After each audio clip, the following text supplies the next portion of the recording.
ಖಡಕ್ಕಾಗಿ ರಗಡ್ ಆಗಿದ್ದಾರೆ ಎಲ್ರು. ನಮ್ಮ ಡಾರ್ಲಿಂಗ್ ಕೃಷ್ಣ ಮಾಸ್ಟರ್ ಬ್ಲಾಸ್ಟರ್, ನಿಮ್ಮಿಂದ ಶುರು ಮಾಡ್ತೀನಿ. ಮಾರ್ಕ್ ಬಗ್ಗೆ ನಿಮ್ಮ ಮಾತು. ಈ ಕಡೆ ಶುರು ಮಾಡ್ತೀರಾ? ಆ ಕಡೆ ನಿಂತ್ಕೊತಿದ್ದೆ.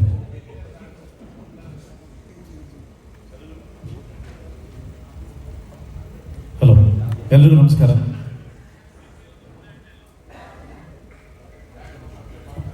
ನನ್ನ ಬೈಕ್ ತಗೋಚಿ, ಬಾಲ್ ಸ್ವಿಂಗ್ ಆಗ್ತಿದೆಯಾ? Hi sir.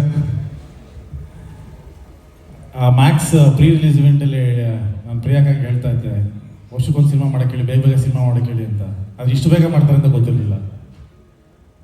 ಇನ್ಫ್ಯಾಕ್ಟ್ ಡಿಸೆಂಬರ್ 25 ನಾನು ತಲೆಯಲ್ಲಿ ಇಟ್ಕೊಂಡಿದ್ದೆ, ಅಕಸ್ಮಾತ್ ಮ್ಯಾಕ್ಸ್ ಏನೋ ಮೋಸ್ಟ್ಲಿ ಡೌಟ್ ಬರೋದು, ಅಷ್ಟು ಬೇಗ ಇಷ್ಟು ದೊಡ್ಡ ಸಿನಿಮಾ ಮಾಡೋಕ್ಕೆ ಹೆಂಗೆ ಸಾಧ್ಯ, ನಾವು ಹೆಂಗಾರು ಮಾಡುವ ಟೈಮ್ ರಿಲೀಸ್ ಮಾಡೋಣ ಅಂತ ಬ್ಯಾಕ್ ಎಂಡಲ್ಲಿ ನಾನು ರೆಡಿ ಮಾಡ್ತಾ ಬರ್ತಾ ಇದ್ದೆ. ಮತ್ತು ನಮ್ಮ ಮಂಜು ಅವರು ಈ ಫಿಲಮಲ್ಲಿ ಕೋ ಡೈರೆಕ್ಟರ್ ಕೆಲಸ ಮಾಡ್ತಿದ್ರು.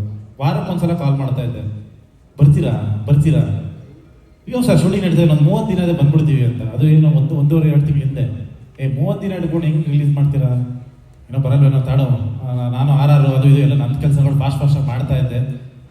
ಆಮೇಲೆ ಮೊನ್ನೆ ಸರ್ ಮನೆಗೆ ಹೋದಾಗ ಎಲ್ಲ ಕಂಪ್ಲೀಟ್ ಆಯ್ತು, ಇನ್ನೇನು ಇರಬೇಕು, 100% ಬರ್ತೀವಿ ಅಂದರು.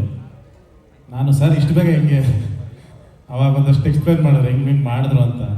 ಐ ಥಿಂಕ್ ಒಂದು ದೊಡ್ಡ ಒಂದು ಲೆಸನ್ ಅಂತ ಹೇಳ್ಬೋದು ಇದು ಎಂಟೈರ್ ಇಂಡಸ್ಟ್ರಿಗೆ. ಸಿನಿಮಾನ ಅಂದರೆ ಒಂದು ಕ್ವಾಲಿಟಿ ಸಿನಿಮಾನ ಹೇಗೆ ಅದನ್ನು ಇಷ್ಟು ಬೇಗ ಒಂದು ಪ್ರಾಡಕ್ಟ್ನ ರೆಡಿ ಮಾಡೋದು ಅಂತ. ಆ್ಯಂಡ್ ಆ ಟ್ರೈಲರ್ ನೋಡಿದ್ರಾಗ ಇಷ್ಟು ಅರ್ಜೆಂಟಲ್ಲಿ ಮಾಡಿದ್ದಾರೆ ಅಂತ ಅನ್ಸೋದೇ ಇಲ್ಲ. ತುಂಬ ಟೈಮ್ ತೊಗೊಂಡು, ತುಂಬ ಯಾಕಂದರೆ ಎಲ್ಲೂ ಒಂದು ಫ್ರೇಮಲ್ಲೂ ಇನ್ನೊಂದು ಸಿಂಪಲ್ ಶಾರ್ಟ್ಸ್ಗಳಿಲ್ಲ, ಅಷ್ಟು ಅದ್ಭುತವಾಗಿರೋಂಥ ಒಂದು ಫ್ರೇಮ್ಸ್ಗಳಿದೆ. ಅದಕ್ಕೆ ಡೆಫಿನೆಟ್ಲಿ ಒಬ್ಬರು ಮೇಕರ್ ಆಗಿ ಎಷ್ಟು ಟೈಮ್ ಬೇಕು, ಎಷ್ಟು ಪ್ರೊಡಕ್ಷನ್ ರಿಸೋರ್ಸ್ ಅಷ್ಟು ಬೇಕು ಅಂತ ಗೊತ್ತಿರುತ್ತೆ. ಐ ಥಿಂಕ್ ಆ ಔಟ್ಪುಟ್ಟು ಈ ಟೈಮಲ್ಲಿ ಹ್ಯಾಟ್ಸ್ ಆಫ್ ಇಡೀ ತಂಡಕ್ಕೆ. ಆ್ಯಂಡ್ ಸರ್ ಕಾಯ್ತಾ ಇದ್ದೀವಿ. ಸೊ ಮ್ಯಾಕ್ಸ್ ಕೂಡ 8:30 ಶೋ ನೋಡಿ ಸರ್ ಹಿಂಗೆ ಮೆಸೇಜ್ ಮಾಡಿದ್ದು. ಡೆಫಿನೆಟ್ಲಿ ನನ್ನ ಮಗಳನ್ನೂ ಕರ್ಕೊಂಡೋಗಿ ನೋಡ್ತೀನಿ ಈ ಸಿನಿಮಾನ, ಮಾರ್ಕ್ನ. ಆ್ಯಂಡ್ ಆ್ಯಸ್ ಅ ಫ್ಯಾನ್ ಎಲ್ಲರೂ ಕಾಯ್ತಾ ಇದ್ದೀವಿ ನಿಮ್ಮ ಸಿನಿಮಾನ ಥಿಯೇಟರ್ ಎಂಜಾಯ್ ಮಾಡೋದಕ್ಕೆ. ಇದೇ ರೀತಿ ನೆಕ್ಸ್ಟ್ ಡಿಸೆಂಬರ್ಗೂ ರೆಡಿ ಆಗ್ಬಿಡ್ತೀವಿ sir. December next Christmas film cinema ನೋಡೋದಕ್ಕೆ. Thank you so much.